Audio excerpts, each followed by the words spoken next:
Welcome back. Let's look at second concept called the virtual work beam, right? Or you call it virtual work beam slash frame if you want to. Basically, I showed you before now, we did a video on virtual work trusses, right? And I said there are just three main formulas there. We said when it comes, let me do a recap. We said when it comes to virtual work trusses there, this is for beam, not trusses, please. For trusses, we said there are three there.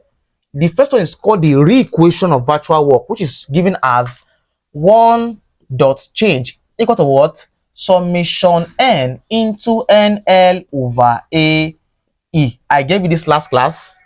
Number 2 there is terms of temperature change. We said that is equal to 1 dot change summation n dot alpha l change in t. This is when you have temperature change.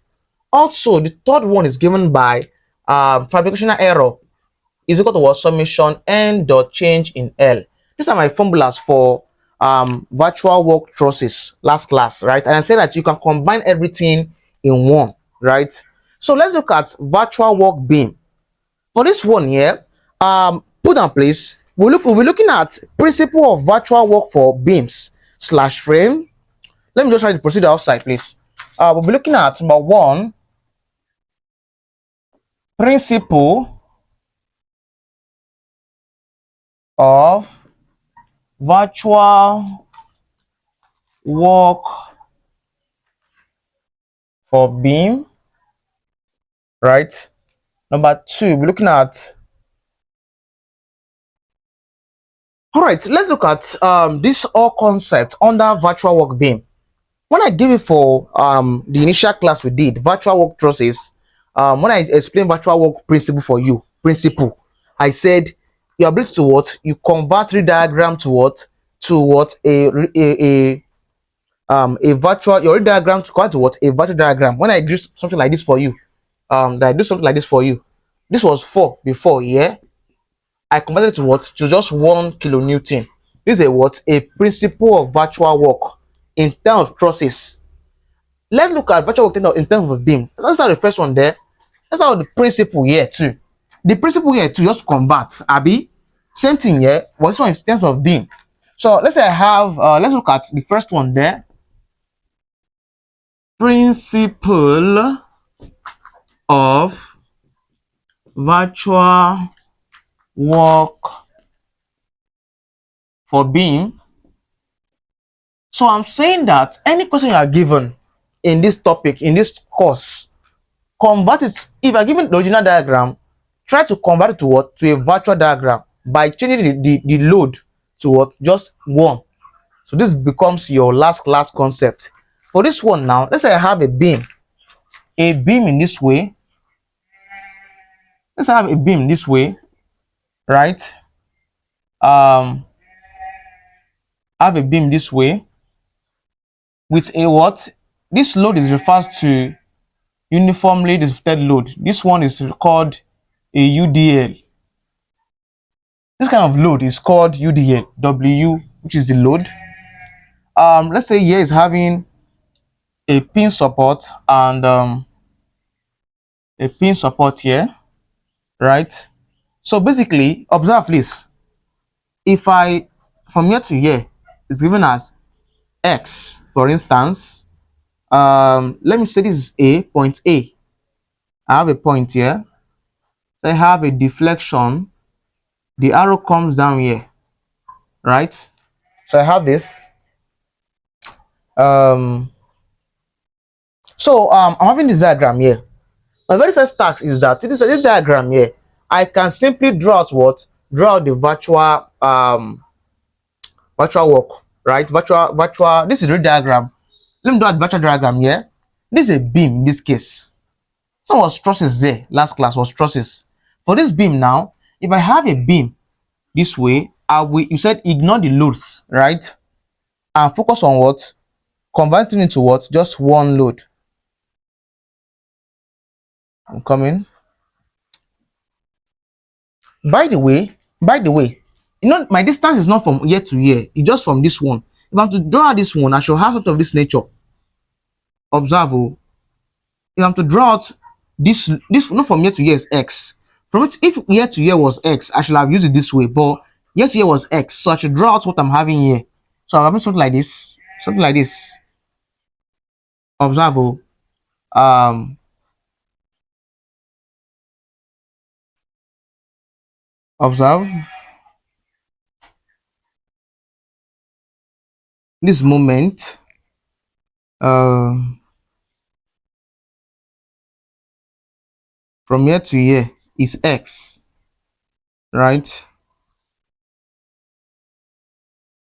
Observe that this place here is a pin support. I'm expecting what? An upward reaction, right? Also, this one that comes down here is this one, right? Is this arrow here down?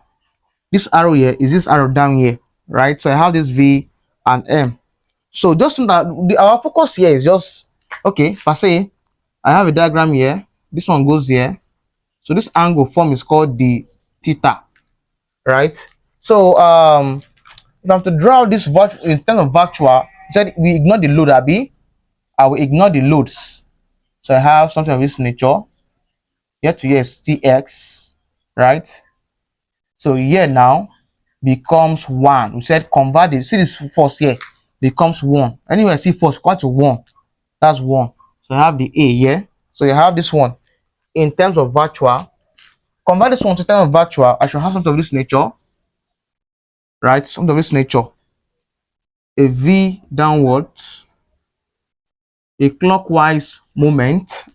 This is your reaction, right?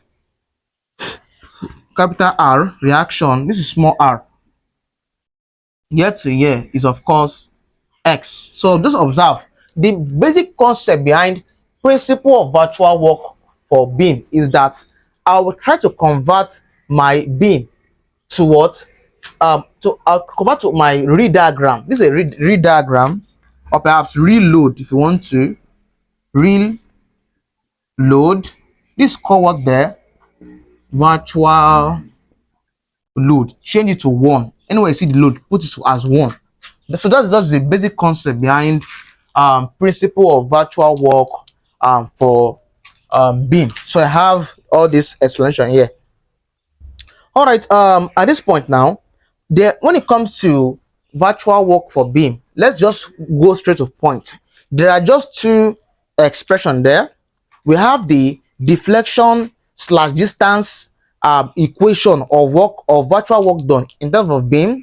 We also have slope equation of work done of virtual work in terms of beam. So let's start with the first one there.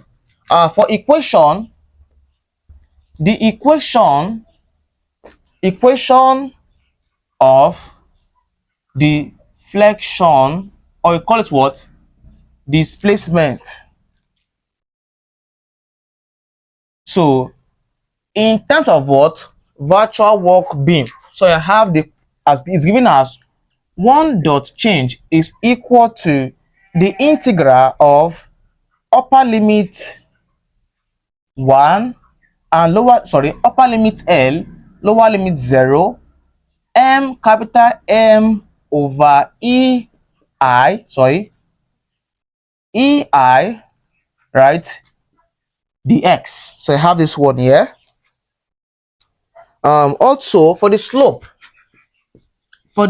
there is given by 1 dot, instead of change it becomes theta, because it's slope it will have an angle.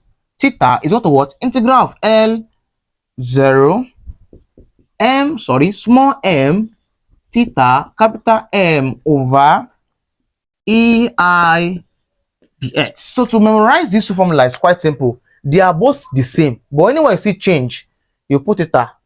Change, you put theta, right? So this is the same thing, but this your M, attach theta to it. That does it. So L0, L0, they are still the same thing, but the difference is that when it comes to deflection, is change. When it comes to slope, you use theta. So I have these two expressions when it comes to equations of virtual work beam. I have these two equations. Please keep them very important. So let's look at yet past questions on how to solve and on what we applied. Let's look at the past questions on all these concepts I just discussed all over. So ranging from the virtual work trusses and virtual work beam, let's look at how to evaluate problems in using the formulas.